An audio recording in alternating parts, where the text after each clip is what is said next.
Shalom, selamat pagi jemaat dikasih Tuhan. Kembali kita beribadah bersama dengan orang-orang yang kita kasihi. Ibadah di rumah, ibadah mesbah keluarga. Saya percaya sudah semuanya memuji menyembah Tuhan ya. Dan saatnya kita akan bersama-sama merenungkan firman Tuhan. Kita berdoa terlebih dahulu. Bapa di surga, terima kasih pagi ini kembali Tuhan kami datang ke hadirat-Mu. Kami mau merenungkan firman-Mu ya Tuhan.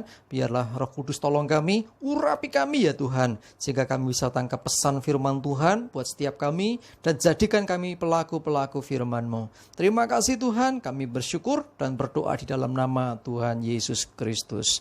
Amin. Mari jemaat dikasih Tuhan, ini kita masuk di bulan baru yaitu bulan Agustus. Dan ini minggu pertama dan masuk bulan Agustus kita mengambil tema Sekali Merdeka, Tetap Merdeka. Temanya keren ya, oke. Sekali Merdeka, Tetap Merdeka. Kita ambilkan firman Tuhan dari Galatia 5 ayat yang ke-1. Saya akan bacakan, supaya kita sungguh-sungguh merdeka. Kristus telah memerdekakan kita. Karena itu berdirilah teguh dan jangan mau lagi dikenakan kuk perhambaan. Jadi orang-orang percaya adalah orang-orang yang sudah dimerdekakan. Jadi kalau Yesus atau Kristus memerdekakan kita, maka kita benar-benar adalah merdeka. Kita sungguh-sungguh merdeka. Merdeka dari apa? Merdeka dari kuasa dosa. Merdeka dari perbudakan dosa. Artinya kita bukan lagi hamba dosa. Sebelumnya manusia berdosa. Ya, firman Tuhan berkata bahwa semua manusia telah berbuat dosa dan dikatakan upah dosa ialah maut. Artinya tidak ada harapan buat manusia. Tetapi Tuhan dengan kasih karunia-Nya, Dia menjanjikan hidup yang kekal. Bahkan Dia katakan karunia Allah ialah hidup yang kekal di dalam Kristus Yesus. Luar biasa sekali. Nah, artinya kita dulu berdosa. Nah, orang yang berdosa atau berbuat dosa itu hamba dosa. Kita lihat dalam Yohanes 8. Saya akan bacakan Yohanes 8 ayat yang ke-34. Demikian firman Tuhan. Kata Yesus kepada mereka, aku berkata kepadamu, sesungguhnya setiap orang yang berbuat dosa adalah hamba dosa. Setiap orang yang berbuat dosa, hamba dosa. Wow, artinya kita ini sebelum kenal Tuhan adalah budak. Hamba itu budak ya, budaknya dosa. Artinya kalau hamba dosa itu disuruh berbuat dosa apa saja manut. Sehingga kecenderungan orang lebih mudah berbuat jahat daripada berbuat baik. Kenapa? Karena dia hamba dosa. Hamba dosa otomatis ya diikuti tuannya. Ya, tuannya dosa Pak Iblis yang memimpin orang-orang untuk berbuat dosa. Sehingga kejahatan di mana-mana, dosa di mana-mana. Karena apa? Orang-orang itu dalam kendali dosa. Jemaat yang dikasihi Tuhan, ketika orang berbuat dosa adalah hamba dosa, mengerikan sekali. Diperbudak dosa. Ya. Tetapi perhatikan di ayat 36, jadi apabila anak itu memerdekakan kamu, kamu pun benar-benar merdeka. Perhatikan, kalau anak ini bicara Tuhan Yesus memerdekakan kamu, maka kamu benar-benar merdeka. Artinya gak ada belenggu lagi. Tidak terikat lagi oleh dosa. Kita sudah bebas. Dulu waktu kita hamba dosa, mau berbuat baik itu susahnya minta ampun. Mau berbuat baik, iblis selalu gondeli kita untuk kita justru berbuat jahat. Ya kan? Seringkali gitu kan? Kenapa? Karena hamba dosa kok. Kita manut sama Tuhan kita toh. Iya kan, hamba atau budak itu manut sama tuannya. Gak ada perbantahan. Kalau bantah asal dihukum sama tuannya. Ya, seperti bangsa Indonesia ketika dalam penjajahan zaman dulu ada yang namanya Romusa, ada Rodi. Ya, artinya kerja paksa. Ya, semanut, suruh belah batu, suruh gali gunung, ya kan, bikin terowongan, ya. Sementara konsumsi makan tidak terjamin, kualitas gizi nggak bagus, tapi kerjanya harus bagus, bayangin. Kecapean istirahat sebentar, cambuk, hukuman datang. Nah itu kan hamba, mau berbuat baik, hamba itu nggak bisa, seperti itu gambarannya. Nah, saudaraku dikasihi Tuhan, tetapi Yesus sudah memerdekakan kita. Kita bukan lagi hamba dosa. Ketika hamba dosa kita bebas dari kebenaran. Nggak ada kebenaran dalam diri kita. Roma 6 ayat yang ke-20 mengatakan demikian. Saya bacakan ya. Roma 6 ayat yang ke-20. Sebab waktu kamu hamba dosa, kamu bebas dari kebenaran. Nggak ada. Orang mau berbuat kebenaran itu Kalau dia hamba dosa nggak bisa, saudara. Ya, misal contoh nih, kita berbagi berkat ke orang kan baik. Ya, bersedekah ke orang kan itu baik. Kalau hamba kebenaran, dia akan lakukan dengan sukacita dan dilakukan dengan tangan kanan memberi, tangan kiri tersembunyi. Jadi tidak diketahui tangan kiri apa diberi oleh tangan kanan kita. Tetapi kalau hamba dosa, maaf. Mau berbuat baik, hitung-hitungan dulu. Bahkan lebih ekstrim lagi kalau toh mau berbuat baik, untungnya apa buat aku? Nah, aku mesti kenal orang. Akhirnya apa? Undang wartawan, diliput segala macam. Saya nggak menghakimi siapa-siapa, saudara, nggak nyeritain siapa-siapa. Gambaran untuk berbuat baik itu susah ketika seorang masih dalam kuasa dosa. Ya, puji Tuhan, anak itu memerdekakan dan orang yang dimerdekakan itu benar-benar merdeka. Kita benar-benar merdeka. Artinya kita sudah nggak dibelenggu lagi, kita bebas untuk berbuat kebenaran. Ingat. Bukan berbuat bebas semau kita, ya, tetapi merdeka. Ini seperti burung yang sebelumnya dalam sangkar itu terbelenggu, ketika dibuka itu merdeka, dia bisa terbang kemana saja.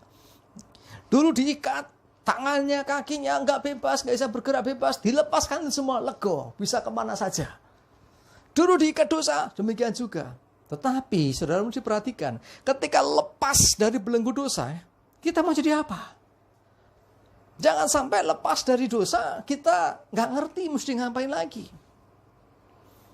Yang terjadi kemudian berbuat dosa lagi. Aduh, ya kan? Firman tadi kan dikatakan dengan jelas ya. Di dalam Galatia 5 ayat 1 tadi, jangan mau lagi dikenakan kuk perhambaan. Orang-orang yang nggak ngerti telah dimerdekakan. Lah, aku tuh piye ya? Nggak tahu aku, garuk-garuk kepala. Aduh, aku udah merdeka, aku tuh ngapain ya? Lah, hati-hati saudara. Iblis akan membawamu kembali ke sana. Ke dalam kehidupan dosa lagi. Kalau kita tidak ngerti mesti berbuat apa. Perhatikan di dalam 1 Petrus 2 ayat yang ke-16. Saya akan bacakan ya. 1 Petrus 2 ayat yang ke-16. Hiduplah sebagai orang merdeka dan bukan seperti mereka yang menyalahgunakan kemerdekaan itu untuk menyelubungi kejahatan-kejahatan mereka. Tetapi hiduplah sebagai hamba Allah. Dulu hamba dosa, sekarang hamba Allah. Nah, kita juga mengatakan dulu hamba dosa, sekarang hamba kebenaran. Bukan berarti saudara terus, waduh berarti aku harus jadi pendeta. Hamba Allah, hamba Tuhan, hamba kebenaran yang dimaksud tidak serta-merta pasti harus jadi pendeta. Jadi evangelis, jadi majelis, jadi itu juga boleh. Tetapi kalau bukan panggilan tidak bisa, saudara. Ya, tetapi sesungguhnya setiap kita yang sudah dimerdekakan dari kuasa dosa, dari belenggu dosa, jadi orang merdeka, seharusnya selanjutnya dia jadi hamba Allah. Artinya dimanapun kita berada, kita mesti memandang dia Tuhan sebagai Tuan kita. Kita ini hambanya dia. Zaman dulu, zaman perbudakan dulu, ada orang-orang yang diperbudak itu bisa diperjualbelikan, saudara. Jadi ketika ada seorang baik hati, misalnya saya orangnya baik hati gitu ya, saya ke pasar budak melihat, ada budak di sana, saya timbul belas kasihan, budak ini nggak laku-laku karena dia, ternyata dia ini sudah tua, ya nggak laku nih. Akhirnya terjadi kemudian apa? Saya baik hati, saya dekati dia, saya berkata, Pak, dia yang lihat saya berkata kepada pemilik budak, Bapak, saya mau beli yang satu ini. Wis, Anda mau beli berapa? Saya jual mahal. Ini stok satu-satunya. Kalau saya bayar berapapun, saya keluarkan uang, saya bayar, akhirnya saya dapat budak. Lalu saya berkata kepada budak tua ini, Bapak, hari ini saya buat surat untukmu. Maaf Tuhan, surat apa? Surat pembebasan dari perbudakan. Mulai hari ini, kamu jadi orang merdeka, bukan lagi budak. Senang sekali itu. Wah, terima kasih. Begitu gitu. Itu selama hidup tersiksa jadi budak, ya, hidup nggak punya kemerdekaan, nggak punya masa depan. Ya mungkin dari orang tuanya, bahkan sampai turun temurun loh gitu. Ya kan, dari orang tuanya, mbah buyutnya sudah budak, sampai dia juga budak, mosok keturunannya juga budak lagi. Ya, kalau dimerdekakan, dia dan keturunannya bisa jadi orang merdeka. Senangnya luar biasa. Saking senangnya dia akan berkata apa? Oh Tuhan, Engkau segitu baik kepadaku. Aku mau lakukan apapun juga yang Kau mau. Loh, biasanya gitu. Itu namanya orang-orang yang tahu diri. Tapi ada kalanya ada banyak orang juga tidak tahu diri. Artinya apa? Sudah dimerdekakan, tidak berterima kasih. Ya, dulu kita dimerdekakan dari belenggu dosa, dari perbudakan dosa. Yang jelas belenggu dosa itu nanti ujungnya adalah kematian kekal. Ujungnya adalah kebinasaan. Tetapi ketika sudah dimerdekakan, jadi orang merdeka, harusnya ingat dosa yang memerdekakan. Masa sudah dimerdekakan, langsung say goodbye. Dada-dada, sudah, aku sudah merdeka, terima kasih ya. Hidupku sekarang milikku sendiri. Bukan demikian. Harusnya, jadi seharusnya bahwa hidup kita yang sudah dimerdekakan ini menjadi milik dari yang memerdekakan kita, yaitu Tuhan. Dan ingat, cara bayar dosa kita, penebusan dosa kita itu nggak mudah. Memang Tuhan memberikan, istilahnya surat pembebasan itu dengan mudah. Dengan cuma-cuma, saudara nggak perlu bayar lagi. Ya, kita nggak perlu bayar apa-apa. Tetapi, ya kita mesti tahu, prosesnya itu adalah dengan darah Yesus Kristus. Dengan kematiannya di atas kayu salib. Itulah harga yang dibayar untuk nebus dosa saudara dan saya. Bayangkan, segitu besarnya kasih Tuhan akan dunia ini. Ya, karena itu ayo kita yang sudah dimerdekakan, kita yang bukan lagi jadi hamba dosa, jadilah hamba kebenaran, jadilah hamba Tuhan. Yang saya artikan tadi, hamba Tuhan adalah orang-orang yang memandang Tuhan sebagai sesembahan tertinggi dalam hidupnya, yang artinya sepanjang hidupnya dia hanya mengabdi kepada Tuhan, bukan kepada yang lain. Bekerja bisa macam-macam. Ketika engkau sebagai seorang hamba Tuhan, mari melayani dengan benar. Ketika engkau sebagai seorang guru, mengajar dengan benar. Dan selalu tampilkan, ya, jadi citra dirimu sebagai anak-anak Allah. Sebagai orang-orang yang sudah ditebus. Sebagai orang-orang yang sudah dimerdekakan itu. Di depan banyak orang supaya mereka memuliakan Bapa di surga melalui kehidupan kita. Ya, jadi supaya kita dipakai Tuhan. Ya, dulu kita memang dipakai kuasa kegelapan. Setelah merdeka, kita berikan diri kita, Tuhan, Engkau sudah bayar aku. Sekarang hidupku bukannya aku lagi, tapi Yesus dalamku. Bahkan Rasul Paulus berkatakan, bagiku hidup adalah Kristus dan mati adalah keuntungan. Statement yang luar biasa. Kenapa? Karena Rasul Paulus mengerti betul bahwa dia dulu orang-orang termasuk golongan orang berdosa. Bahkan dulu memusuhi Tuhan. Tapi karunia Tuhan begitu besar. Sehingga dia diselamatkan. Dan Tuhan mau pakai hidupnya secara luar biasa. Saudara dikasih Tuhan. Kita adalah hamba-hamba kebenaran. Sudah waktunya kita melakukan kebenaran. Tadi saya katakan kita bebas dari dosa. Dulu kita mau berbuat baik susah. Sekarang kok bebas berbuat baik. Dan sulit lagi. Harusnya kita nggak mau lagi. Ya, untuk berbuat dosa. Karena kita sudah bukan hamba dosa. Jangan mau dibohongi. Ya, kita dengarkan firman-Nya. Kita ikuti firman-Nya. Kita hidup sesuai dengan firman-Nya. Dan jangan lagi kita menyalahgunakan. Ya. Jangan pula menyalahgunakan kemerdekaan itu justru untuk menyelubungi kejahatan-kejahatan kita. Ada sebagian, mungkin beberapa anak-anak Tuhan yang memakai firman Tuhan untuk membenarkan dirinya. Walaupun sesungguhnya dia tahu itu nggak baik. Ini loh, di sini nih loh. Ya kan? Roh Kudus itu akan berbisik. Ketika orang berbuat salah. Contohnya ada debt collector yang bunuh orang. Mungkin di berita sering terjadi. Ada anak Tuhan, debt collector, mukul orang yang dipukul mati. Wah, rasa bersalah luar biasa. Cari ayat firman Tuhan. Bukannya bertobat, dia cari, ketemu ayatnya. Salah satunya adalah bicara tentang Elia membunuh 450 Nabi Baal. Wah, 450 dibunuh dan Tuhan berkenan kepada Elia. Wah, aku cuma bunuh satu orang nih. 450 Nabi Baal ini kan bukan orang yang takut akan Tuhan. Bukan orang yang kenal Tuhan. Bahkan dia punya Tuhan yang lain. Yang aku bunuh juga bukan orang Kristen, dia orang kafir. Ya berarti aku nggak dosa dong. Saudara dikasih Tuhan, jangan main-main dengan firman Tuhan. Ya, jangan sembarangan menafsirkan firman Tuhan. Hati-hati. Yang seperti itu, wah, melecehkan firman Tuhan. Seakan-akan apa yang dilakukan itu benar. Yo, firmannya juga gitu. Itu ceritanya gitu, konteksnya dilihat dulu dong. Jangan disamakan dengan keadaan kita. Otomatis itu juga berlaku untuk kita. Anda lain, saudara. Ya, Anda banyak orang melakukan hal-hal yang demikian. Saya pernah contohkan orang berjudi. Ketika menang, dia berkata, wah, ini lebih dari 1/10 tak berikan buat Tuhan. Karena aku menang. Nanti mau main lagi, doa.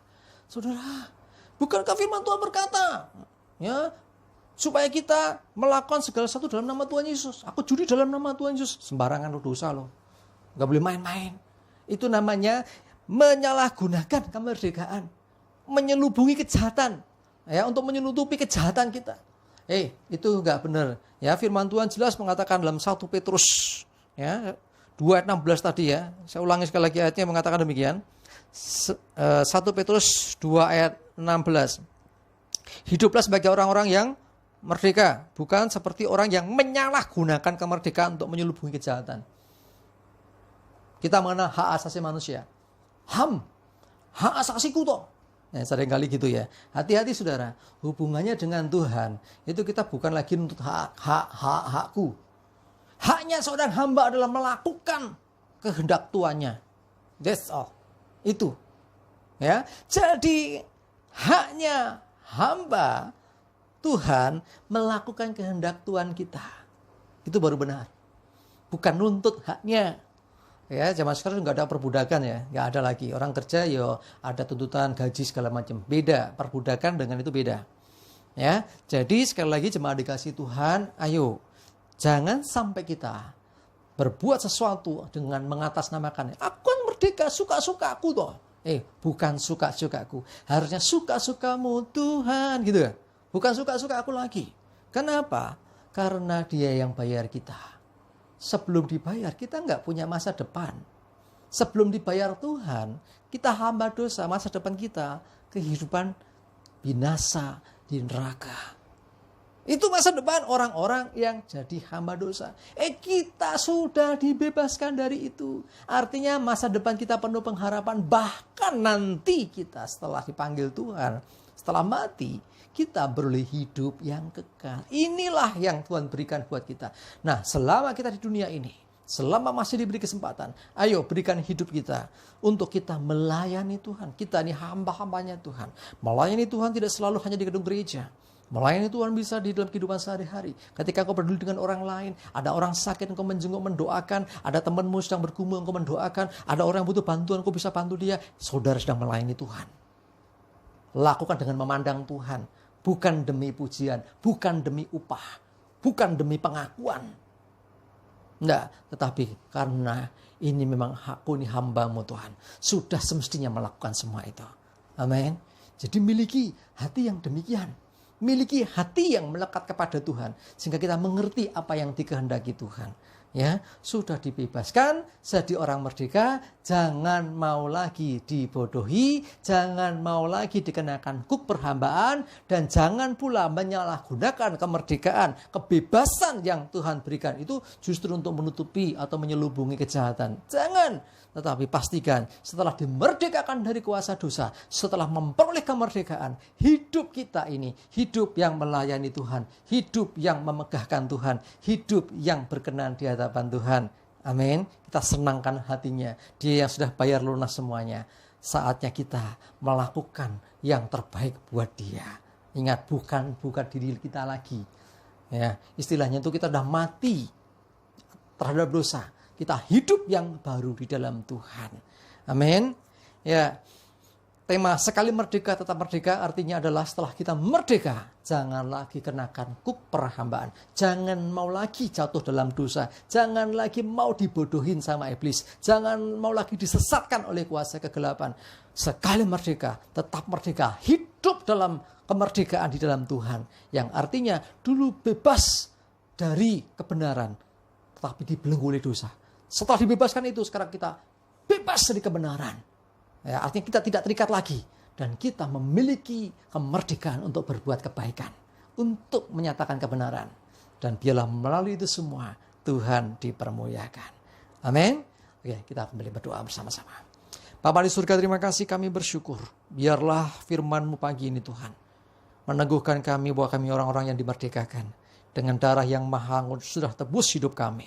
Dan hidupku bukannya aku lagi. Hidup kami bukan milik kami lagi. Tapi Engkau sudah bayar lunas Tuhan. Artinya Engkau yang mempunyai hidup kami.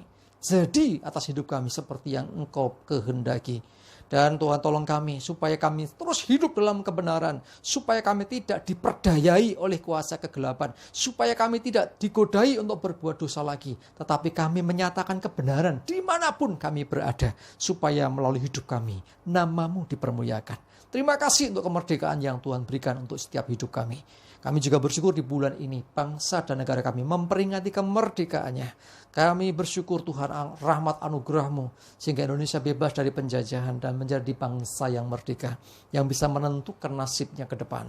Bahkan di saat pandemi COVID-19 ini Tuhan ada belenggu yang namanya corona. Kami berdoa bebaskan bangsa dan negara kami dari virus corona ini Tuhan. Berkati setiap upaya-upaya pemerintah, ilmuwan yang menciptakan vaksin. Demikian juga tenaga medis yang merawat pasien. Engkau berikan hikmat, berikan kekuatan dan kesanggupan. Sehingga pada akhirnya bangsa ini pun terbebas dari virus corona. Terima kasih ya Tuhan. Kami menyerahkan seluruh jemaat di dalam perlindungan Tuhan tanpa kecuali. Jauhkan segala penyakit corona dan mara bahaya. Dan segala berkat-Mu melimpah atas setiap hidup kami. Tidak ada yang berkekurangan. Malah berkelimpahan dan kami jadi berkat bagi banyak orang. Terima kasih Tuhan, kami bersyukur menyerahkan setiap keluarga-keluarga yang saat ini mengadakan ibadah mesbah keluarga. Tuhan memberkati dan menyertai. Biarlah rahmat dan kasih Tuhan, perlindungan, pemeliharaan, penyertaan Tuhan, damai sejahtera Tuhan menyertai hidup kami semuanya. Di dalam berkat nama Tuhan Yesus Kristus. Haleluya. Amin. Jemaat dikasih Tuhan, tetap setia, tetap di dalam kebenaran dan lakukan kebenaran. Kita bukan lagi hamba dosa, tapi hamba kebenaran. Tetap semangat, Tuhan Yesus memberkati kita semua. Amin.